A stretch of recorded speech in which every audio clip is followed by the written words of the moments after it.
EB3. Nice. And what's good with you guys? It's your boy EB3. And today, we're going to be doing a post-NBA trade deadline review. I'm going to be giving my thoughts about all the trades that went down over this past weekend. Yeah, let's just get into it. First things first, Luka Doncic to the Lakers. What? I dropped a video not too long ago about that with my first initial reaction. Link will be right there. Now, a few days later, the trade has gone down. I have a little bit more time to marinate. This trade is still crazy to me. This trade is still insane. Luka Doncic is a Los Angeles Laker. Anthony Davis is a Maverick. That is insane.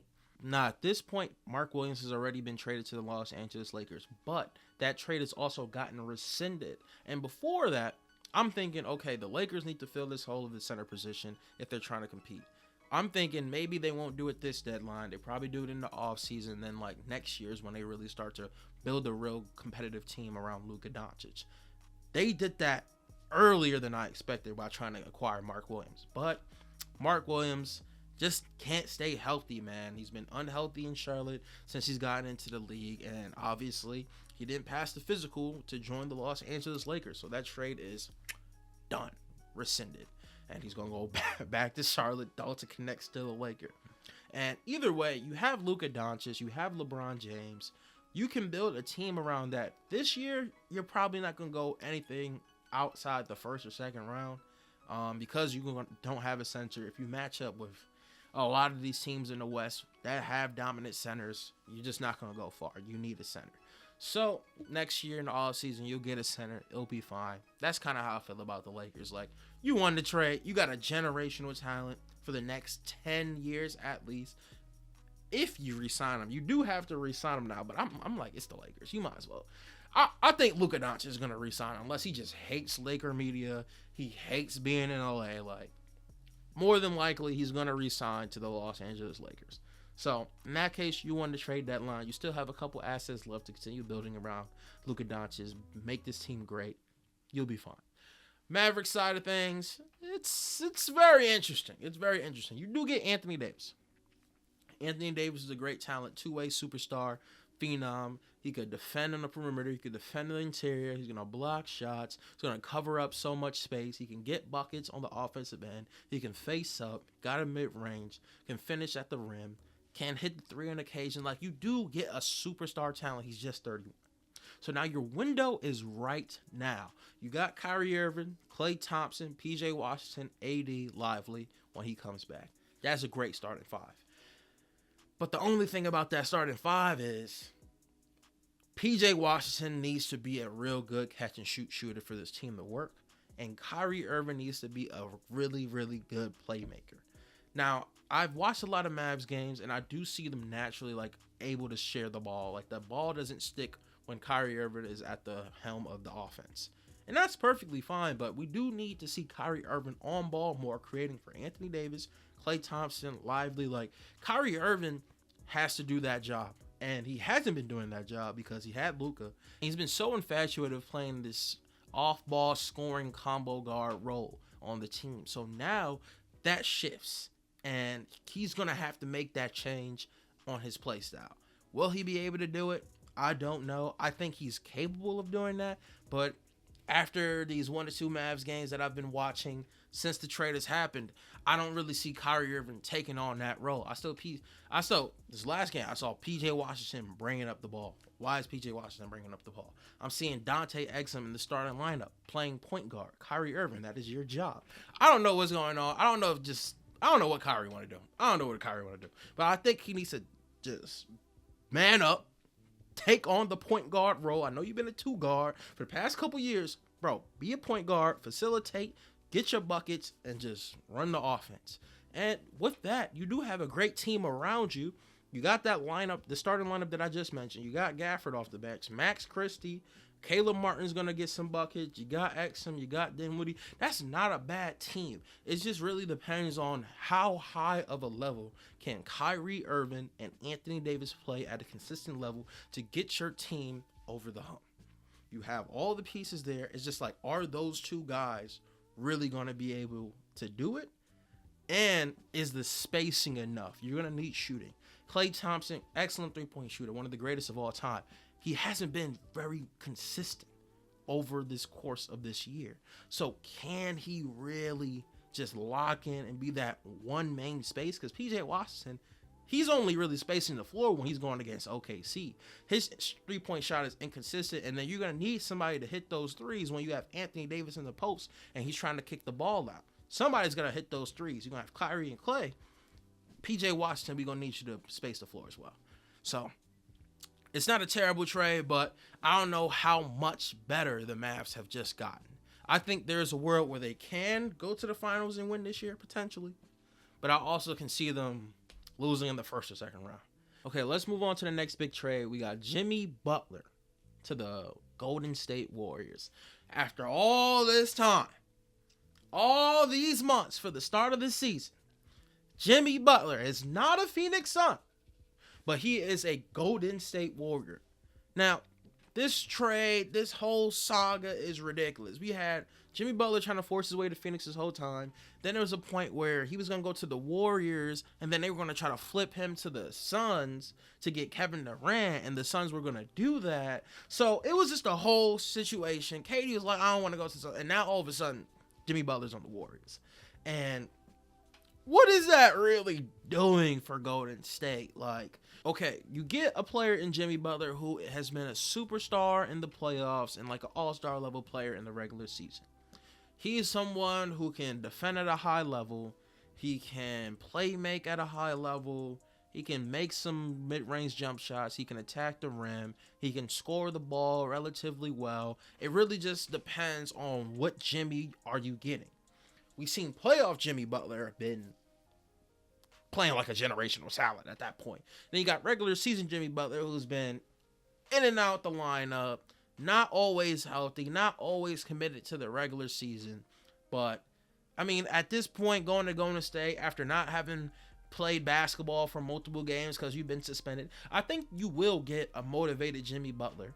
But even with the motivated Jimmy Butler, your team isn't really built for really anything outside of the play-in right now. Like, you got Curry, you got Jimmy Butler, you got Draymond. I guess you still got Kuminga, even though I think Kuminga is out right now. I don't know when he's gonna come back. You got Pods, you got like Moses Moody, some of the young guys, Trace Jackson Davis. You don't really have any high-level contributing role players because all those guys have been very inconsistent. What is this really doing for your team? Outside of just like, hey, Steph, listen, man, we got you somebody. We got you and Draymond one. Go ahead and win. Win what, though? I feel like the ceiling of the Golden State Warriors with Jimmy Butler this year, currently constructed, is a first-round exit. Hopefully, y'all get into the play-in. Because right now, I believe they're 11th seed. Like, hopefully you guys can get into the play-in. And after that, can you get out of the play-in? That's going to be a tough one, too. You're going to be going against teams like Phoenix. Minnesota could be there. Clippers could be there. I think they're the 6th seed right now. They could fall. Dallas could be there, depending on what they do. The Spurs could be there. There's a lot of teams within that range. And I don't know if Jimmy Butler puts you above them. And the dynamic of the offense, the entire offense changes for real with Jimmy Butler. You're not going to be able to run the same type of lineup. And I think that's why they wanted to get Kevin Durant. I think Kevin Durant and Steph Curry with Draymond really pairs together versus like Jimmy Butler and Draymond Green. How does that dynamic, how do those two really play off each other? Forget about the personalities. How does Jimmy Butler and Draymond Green coexist on the basketball court together alongside Trace Jackson Davis? The spacing isn't really too great. Is the offense really going to be flowing? Is there going to be a lot of ball movement? Jimmy needs the ball in his hands to create his shots. He is a good cutter. He can play off the ball here and there, but how is that really going to help the Golden State Warriors win games right now? I think they're going to have to make another move in the offseason. I think this season is really a wash, but at least you guys got something to give your fans. Let's move on to the next trade. De'Aaron Fox to the Spurs. My first reaction, link right here. De'Aaron Fox, Spurs, man. Listen, man. As a Spurs fan, hey, man, I'm extremely happy to have De'Aaron Fox. Welcome to the team. My only problem is, why is De'Aaron Fox and Chris Paul starting together? Why? It's been a few games. It's been like 2 games I done seen, or 3 at this point. I don't remember. 2 to 3 games, De'Aaron Fox, Chris Paul starting together. I don't like it. I don't like it at all. I don't care If you promise Chris Paul a starting job, he's been starting for the whole half of the season. Put his ass on the bench. This team has been struggling with defense and rebounding. All we have is Victor Wembanyama. He's carrying both of those things. We have Stephon Castle. And I know, he's inexperienced. He's still learning. Have you seen what he's been doing recently? Stephon Castle is elite right now, bro. He is showing out as a rookie. He's an elite rookie right now, okay? And the team needs more big bodies on the court to help defend and help rebound. And Chris Paul and De'Aaron Fox together is not doing that. Long term, obviously, we wanted to trade. I'm not really too worried about De'Aaron Fox being on the Spurs. I just don't like this lineup of Chris Paul and De'Aaron Fox together. That's my only problem. I have a longer reaction video that I linked over there. Go check that out. Now let's move on to the Kings side of things. So you got Zach LaVine. You got yourself Zach LaVine. You got a couple first-round picks. It pretty much helps you just stay where you're at within the Western Conference. I don't see Zach LaVine taking you guys over the hump. I don't see Zach LaVine, doing anything super special for you guys. He has to get reacclimated into the offense. I think he's a great player, but I don't really see the Kings doing much with that. You got the picks. It just keeps you there. Keeps you relatively competitive. You're going to be a good team on a nightly basis. You're going to be a hard out in the play-in. Maybe you get to the first round. But outside of that, it's not really much you're really doing. There's no real ceiling higher than that. So honestly, the Kings definitely got to make another move in the offseason. You have those picks. You have some tradable contracts. You have a little bit of flexibility to make another move, get some more talent to help Sabonis win some games, hopefully make another step into really becoming one of the top teams in the Western Conference. I don't really see a great path for you guys to do that. Personally, I thought you guys should have rebuilt, but to keep your team together, I know it's hard to go back to the depths of the Western Conference after being in the depths of the Western Conference for so long. So this is really the best that you can do. Try in the offseason to get somebody to help. And yeah, that's all I really got for y'all. And we're not going to talk about the Bulls side of things because there's not really much to talk about. You got in that trade Trey Jones. You got Zach Collins. You got, I think, Kevin Huerter. It's not really much for y'all to do besides just tank, sell, and just play Matas Bucelis. Let Matas, let Kobe White, let Lonzo Ball, let them just hoop, grow together, lose some games, win some games, and just keep rebuilding. Keep rebuilding the roster. Keep rebuilding the roster, Chicago. Keep rebuilding. Okay, the next trade we got is Brandon Ingram to the Toronto Raptors. Now, this is a very, very interesting move. Brandon Ingram on the Raptors was something I didn't really expect. I honestly thought he was going to go to Atlanta because I thought, Atlanta doesn't have their pick for this year. It makes sense for them to go grab another all-star. I know he's injured right now, but even that, he might come back later in the year. Try to win as many games as you can so you don't give the Spurs as high of a pick. But you didn't do that. I'm happy you didn't do that as a Spurs fan. And now Toronto has Brandon Ingram. And Toronto is a team that has been taken this year. Haven't been too healthy. Emmanuel quickly has had injuries. RJ Barrett, Scotty Barnes, all been in and out the lineup. And now you bring in Brandon Ingram, another injured guy, another guy that's injured. But I think their vision is for next year to really start competing. You're going to have this lineup of Emmanuel Quickly, RJ Barrett, Brandon Ingram, Scotty Barnes, and Jakob Poeltl. That is a great lineup to have to compete, especially within the East. That is a playoff team in the East, for real. Those are RJ Barrett, Scotty Barnes, and Brandon Ingram. That's a good 2 to 4 lineup right there. You're going to have defense, versatility, shooting, playmaking.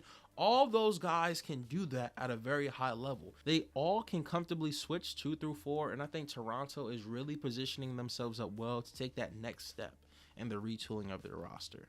The ceiling on this team is really going to be dependent upon how well RJ Barrett, Brandon Ingram, and Scotty Barnes, how well will they be able to play together, and what level can Ingram and Barnes specifically reach? We've seen them in the past be one-time All-Stars, but can they be guys who become perennial All-Stars? Can they be All-NBA players? Can one of them become an MVP level candidate? I'm not too sure any of them will be able to reach that type of level, but Scotty Barnes himself definitely has a lot of untapped potential. He's still extremely young. He's been getting better every single year of his career, and I think it all might be dependent upon him to be able to reach that extremely high level. And if not, you are going to be able to potentially trade one of those guys to get yourself one of those upper echelon type of talent. So still, overall, I think a pretty good trade for the Toronto Raptors. Okay, next trade we have is Kyle Kuzma to the Milwaukee Bucks. Milwaukee, what are you doing, bro? Oh my God, you gonna send my boy Chris Middleton to the Wizards to die? Oh my God, bro. Cash money, Chris. My boy Middleton, the boy brought y'all a championship. You gonna send him to DC? And for Kyle Kuzma, okay, first of all, Kyle Kuzma is not about to help the Milwaukee Bucks win anything. I'm going to tell you that right now. I think the Milwaukee Bucks honestly got worse. Unless Chris Middleton literally could not play 30 minutes a game. Like, obviously, he wasn't doing that now. But if you are confident that he, in like a few months from now, when a playoff start, if he can't give you 30 minutes per game, I understand trading him.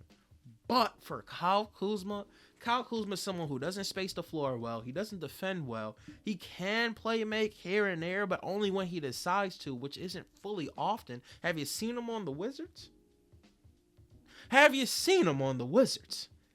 This year has been horrific, and I understand, it could just be a down year. You shouldn't judge a player on just one year. I get that. But have you seen him? But come on, man. Are you serious? Man? I guess I can see Kyle Kuzma being in a decent tertiary option for Giannis and Dame. But honestly, man, I don't like the trade for the Bucks. I honestly think they got worse. I mean, if it's the only thing that you could really do, if there were no other options to really send Chris Middleton out, then I guess you make the move. But I don't like it. Okay, the last trade that I want to get into is DeAndre Hunter to the Cleveland Cavaliers. I really like this move for the Cleveland Cavaliers because you get a guy in DeAndre Hunter who's been having a career year. He's shooting the ball from three at 39%. He's been able to score at a very high level this year, and he can defend well as well. So it really fulfills that hole that you had in your starting lineup at the 3 spot. So I do like it in that aspect, but you get rid of Karis LeVert, who's been very good for you guys. I like Karis LeVert, from the Nets. You know what I'm saying? Karis LeVert's my guy, man. So I'm like, damn, you just gonna ship out my boy Karis LeVert off the bench? He been getting y'all buckets, bro. He been getting y'all buckets. But I do understand, to really bolster your starting lineup, you got DeAndre Hunter. He's a bigger player physically. So yeah, I do like that trade for the Cleveland Cavaliers. I think it helps them defensively. It gives you that nice other option to space the floor. So yeah, overall, pretty good trade for the Cavs. And then the Hawks, I guess you're just selling. I mean, I don't really know what Atlanta's really trying to do right now. You just got Trae Young, Dyson Daniels. You still got Clint Capella. You got Onyeka Okongwu. But you're not really winning too many games right now because Jalen Johnson is gone. So I don't know what you're doing, and I hope you don't figure it out. Shout out to Atlanta for giving us that pick. We going to the lottery. We going to the lottery. Hey, we going to the lottery. Okay, hope you guys enjoyed my NBA trade deadline review. I know I didn't get to every single trade, but if I did get to every single trade, this video would be way too long, so I decided to focus on the main trades that I wanted to cover. Don't forget to like, comment, and subscribe. It really helps me a lot. And yeah, catch you guys in the next one. Peace.